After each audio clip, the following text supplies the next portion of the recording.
Is this on? Hey everybody, welcome to White Coat Life. For those of you that have been subscribed to this channel for years, like I'm talking like back when I was in 8th and 9th grade making those crazy videos, thank you for still being here. 176 of you are still subscribed to my... Whoa. What the hell is happening here? I am not the best at being a girl, so my hair and my makeup is never good. Back to what I was talking about. So this channel used to be just for fun and for just like, I loved film, I still love film, and me and my friends would just, make stuff after school, and like I had a bunch of really funny videos on here. The only video I kept is the Annoying My Dad video, which got over 20,000 views. I personally find it to be hysterical. I don't know how many other people would think that, but it's still on my channel, so if you want to watch it, it's really funny. In my opinion. Why don't you watch it and tell me what you think about it. This channel is an introduction to my life, basically. I have gotten married. I got married 2 years ago, actually. I am 24. I live in Cleveland. I'm having a fantastic time with my husband, and he is in medical school. I started a blog. It's at whitecoatwife.net about our, just the whole process of med school and the application process and when he got in and what it was like and his rejections and grad school and everything that was on our plate. I'm sorry, this hair is just not gonna cooperate today. So I started writing. I've always loved writing, and so I was doing that for a while, and I thought, well, I could probably start my YouTube page. Well, I could probably start a podcast. Well, I could probably... And it just never happened. And I stopped writing for a bit because life just got in the way and I was working a really stressful job. And now life is kind of slowed down. So I figured, why not start the YouTube channel? I know for people that don't really like to read and they like to watch or listen to videos, why not? So this channel is basically going to be just day-to-day advice. Or not every single day, obviously, but just advice for people going through the same thing. I know there's a lot of people that have advice to medical students, but not a ton of advice to medical student spouses or people in a relationship with a medical student, or basically anybody in the healthcare field. It's a really, really stressful job to have. So I'm here to help all of y'all. And in this video, I'm going to kind of give you a little bit of background, not go too in depth about Ben and I, but just give you a little background about where we were, our relationship, and how that kind of formed White Coat Wife.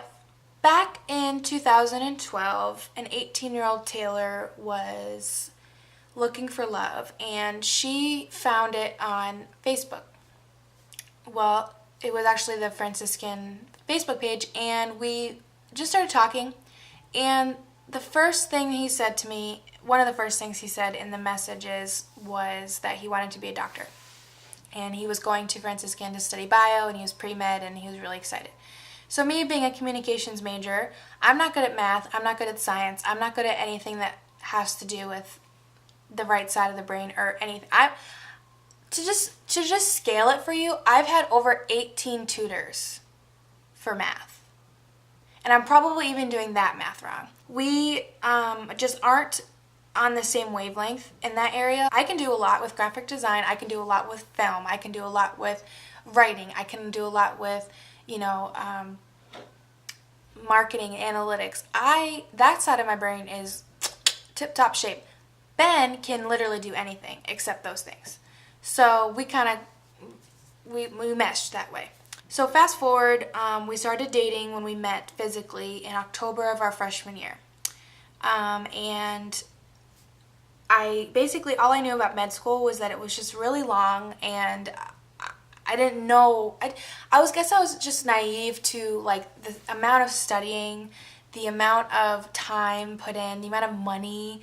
Like I was just naive to it all, and I was just kind of like, oh, my boyfriend's gonna be a doctor, and I just didn't think about it. But then when we actually started talking about getting married, and we were going through like really hard times as a couple for a bunch of different reasons, mostly because of my low self-esteem, he was like, you have to understand, like, you're going to be in this with me. Like, this is our journey together. Like, I'm in med school, but, like, you're going to be my wife if, you become my wife. And this isn't something that you can just, like, put put down or leave for another day. It's like your entire life. Like my dream is going to be your entire life. And growing up, I didn't really have too much of like a dream. Like I wanted to be a filmmaker for a really long time, and then I realized, nah, because I don't like California. And then like my best friend at the time, Ryan, shout out Rai, he was going to be a filmmaker slash chef or whatever at the time, whatever we wanted to be when we were 18. And I was like, I don't really have any dreams. And for all of you women out there that are watching this that are going to bash me for not having any dreams, you guys are doing great, okay? I'm doing great. I'm living the life that I wanted, okay? This is my choice. I wanted to be a wife that works and then has kids and doesn't work anymore. That's what I want to do. You guys with your careers, kudos. That's awesome. It's just not for me. We did have a really long conversation, a couple, about our future and what that meant for us as a family and kids and jobs and finances and things like that. And we did talk about it a lot before we got engaged. I just remember one particular day where, in my mind, we were never going to break up. We were going to get engaged and get married. This was the man for me. He had shown me so many times that he was the man for me. He had put such peace in my heart about that, and God put so much, like, yes, like desire, like this is for you, this is what I intended for you on my heart, that I was like, like yes, I would get jealous, and I was really insecure, and I was kind of like a crappy girlfriend in that regards, but I would still feel like, no, like he's gonna marry me and I just know it. But there was one day where he was studying before he took the MCAT his junior year, well, going into senior year, I believe. Before he took that, he was studying for finals in the fall semester. And mind you, like as a communications major, I maybe had 1 or 2 tests, and then I had all my projects due at the end of the semester, and I was just like, I got this down pat. Like I got all my stuff done, and then I had nothing to do, and I would hang out with my friends, but then I wanted to be with Ben, and he'd be studying. And I'm an introvert, so I gain all of my energy from being alone, and I was okay with that, and I was okay with him spending hours and hours studying, but when I wanted to spend time with him, I expected him to be there at my beck and call. And that's the one piece of advice I could give anybody in a relationship with somebody who's in med school. Set your expectations low, because it just doesn't always work out the way you think it does, and sometimes you'll plan a date night and it just won't happen because of his schedule or her schedule. Sometimes you'll make all these plans and think you have everything set, and then a rotation schedule will come out and ruin everything. And it's just, you can't have these expectations and take it personally if things don't go your way.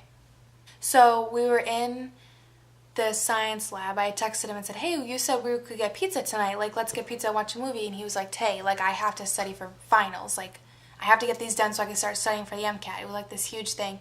And I'm like, fine, I'm coming to the science hall, which I did a lot. I dropped by a lot whenever I knew he was studying in there, just to tell him what he was missing. So I go up to where he's studying, and all of his friends, all of his bio friends are there, and they're all like cramming and stressing out, and they're worried about this test and this test. And it was the first time I had seen him like look really scared, because he was really worried about his grades because they counted, especially for the MCAT and everything like that. Like everything really counted.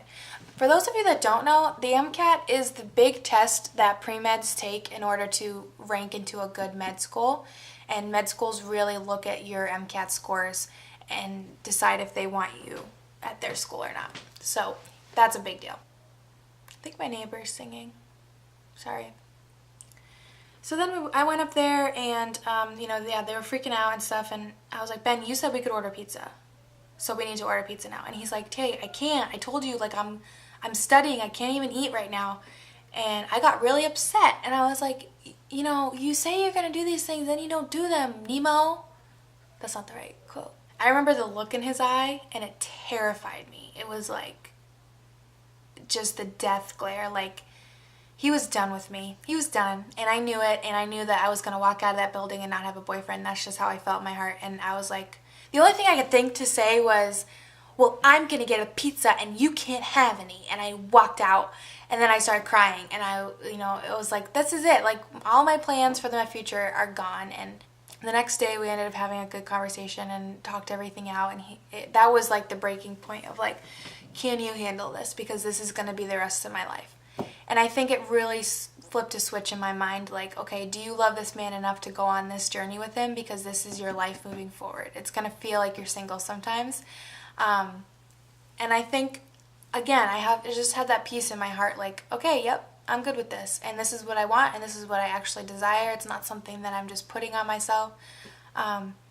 So in another video, I'm going to talk about like Ben's application process and his rejections and his acceptance and all that stuff. But this video is just an introductory to our relationship and how we came to know each other. And I just want to leave with this other piece of advice. I think so many times people jump into relationships, whether just a regular relationship or a medical one, and they don't have full peace in their heart. They're like, yep, I love this person, I'm going to marry them, and that's it. For somebody that's about to be engaged or somebody that's about to marry someone in this field, please, please, please really look deep inside yourself and just think, am I okay with this?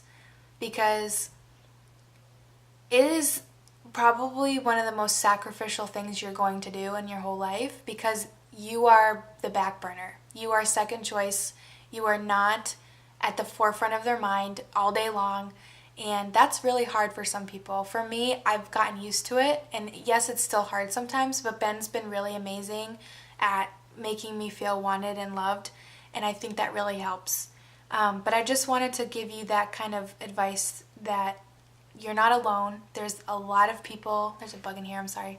A lot of people going through the same things as you, and that's why I kind of created this channel, because I want to find more people that are like me. This bug, keep seeing it. People like me can connect, and we can talk, and we can give advice, and we can get through it together. Ben's already in his third year. Like, now he's studying for boards, which is a whole other video. But I'm just super pumped for the rest of this journey with him, because it's been so crazy and wild and awesome. And I would just encourage you guys to reach out to me if any of you have any questions at all about anything. I am going to make more videos. I don't know when, because this is just the first one. But thank you so much to everybody who's been reading my blog and messaging me and following me on Instagram, White Coat Wife Blog with 2 G's. And thanks for tuning in.